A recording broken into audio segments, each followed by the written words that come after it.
helt annat, men det är bra. Använd den själv. Ja, det är inte hela världen. Bra på min skitten nu. Tappa inte. Och som sagt, ny och fin hand på samma gång. Och detta gör ju nytta att träna med den här övergången även fast det inte är perfekt varje gång. Nu får hon starta dig för du tränar i styrkan.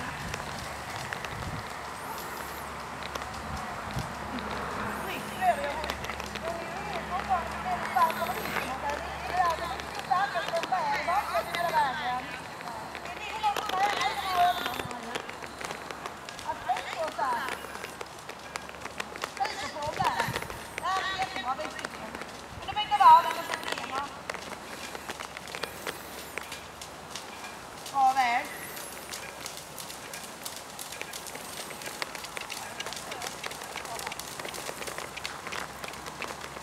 Och rama in med benen. Bra.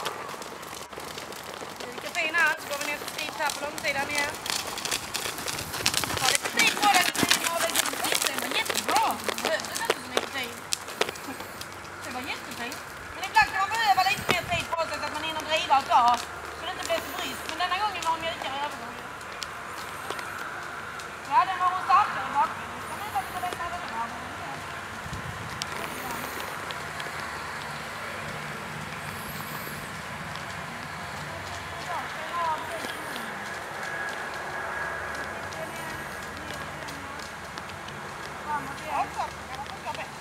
Ja. Avtackning, det går jättebra, men inte i det andra varvet var inte lika bra.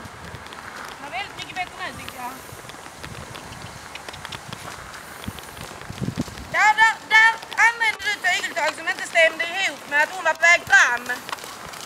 Ibland är det så att man tajmar fel så man tar ett tygeltag bakåt när hästen är på väg fram och då får man den reaktionen. Det gäller att försöka hitta tajmingen så att man inte tar ett tygeltag på fel ställe. Det kan man förklara på annat sätt än att du ska känna in det.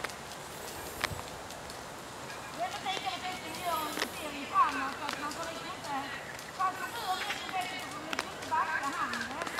Så är det bättre.